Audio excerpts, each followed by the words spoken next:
اللہ کے محبوب علیہ السلام ایک دن مدینے سے گزر رہے تھے تو ایک شخص جس کا نام تھا سوا، تو وہ گھوڑا لیے جا رہا تھا، حضور کو پسند آ گیا، اس سے کہا کہ یہ بیچتے ہو؟ اس نے کہا بیچتا ہوں۔ کتنے کا؟ اتنے کا۔ کہا کہ رکو میں اس کی قیمت لے کے آیا اور تمہیں دیتا ہوں۔ کسی نے اس کو رکے ہوئے دیکھا تو پوچھا یہاں کیوں کھڑے ہو؟ اس نے کہا مسلمانوں کے نبی سے اس گھوڑے کا سودا ہو گیا ہے تو وہ قیمت لینے گئے ہیں۔ اس نے کہا مجھے زیادہ پیسوں سے دے دو۔ تو اس نے کہا میں تو یار سودا کر چکا ہوں۔ اس نے کہا کہ کوئی گواہ تھا؟ کہا نہیں۔ کہا مکر جانا۔ اس کو پیسوں کی لالچ آ گئی، اس نے کہا ٹھیک ہے حضور، اتنے میں قیمت لے کے پہنچ گئے۔ تو اس نے کہا میں نے تو آپ سے سودا کوئی نہیں کیا۔ حضور نے کہا ابھی تو سودا ہوا ہے۔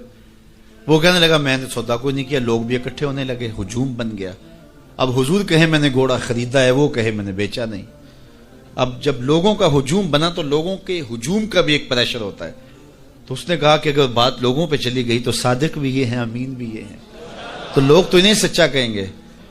اس نے کہا اچھا مجھے یہ بتائیں کہ جب دو آدمیوں کے مابین یوں نزاع بن جائے تو اس میں تسویہ کی صورت کیا ہوتی ہے آپ کی شریعت میں؟ تو حضور نے فرمایا میری شریعت تو کہتی ہے کہ جو مدعی ہے وہ گواہ لائے، والیمین علی من انکر، جو انکار کرتا ہے وہ قسم دے دے۔ اس نے کہا پھر ٹھیک ہے، آپ کا دعویٰ ہے کہ آپ نے گھوڑا خریدا ہے تو پھر آپ گواہ دیں، اور اگر آپ کے پاس گواہ نہیں ہے تو پھر میں قسم دے دیتا ہوں۔ جھوٹ اس نے پہلے بول لیا تھا، قسم دینا اس کے لیے مشکل نہیں تھا، اور اس کو یہ بھی پتا تھا گواہ کوئی نہیں۔ تو اس نے کہا جناب آپ گواہ پیش کر دیں تو میں گھوڑا دے دیتا ہوں جس قیمت پہ آپ بتا رہے ہیں، اور اگر آپ کے پاس گواہ نہیں ہے تو پھر میں قسم دے دیتا ہوں۔ اب بھری بزم تھی، لوگوں کا ہجوم تھا، اور اس نے ایک ایسی بات کی۔ قبل اس سے کہ کچھ دیر گزرتی حضرت حذیفہ بن یمان الانصاری رضی اللہ تعالیٰ عنہ آگے بڑھے اور کہا کہ گواہی مانگتا ہے؟ اس نے کہا جی میں گواہی مانگتا ہوں۔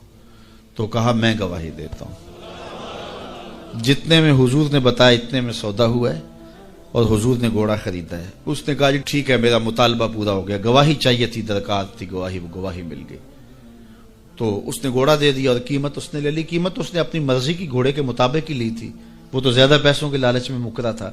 تو خیر اس کو راستہ نکلنے کا مل گیا، لوگ ہٹنے لگے تو حضور نے حضرت حذیفہ رضی اللہ تعالیٰ عنہ کو اشارے سے قریب کیا اور کہا کہ تم نے گواہی دی، تم تو موقع پہ موجود ہی نہیں تھے، تو تم نے گواہی کیسے دی؟ تو حضرت حذیفہ رضی اللہ تعالیٰ عنہ نے کہا حضور گھوڑا کیا ہے، آپ کے کہنے پہ تو ہم نے رب کی گواہی دے دی، ہم نے رب کو دیکھا تھا، آپ نے کہا نہ ہے تو ہم نے مان لیا، تو یہ گھوڑا کیا ہوتا ہے؟ تو حضور نے حضرت حذیفہ کا ہاتھ پکڑ کے فضا میں بلند کیا اور لوگوں کو کہا جانے والوں رک جاؤ۔ لوگ ٹھہر گئے۔ کہا کسی عدالت کچہری میں گواہ کی ضرورت ہو تو میری شریعت دو گواہ مانگتی ہے، لیکن جہاں میرا خزیمہ ہوگا، ہاں حذیفہ نہیں، خزیمہ بن ثابت انصاری رضی اللہ عنہ، جہاں میرا خزیمہ ہوگا وہاں ایک ہی گواہی دو کے قائم مقام ہوگا۔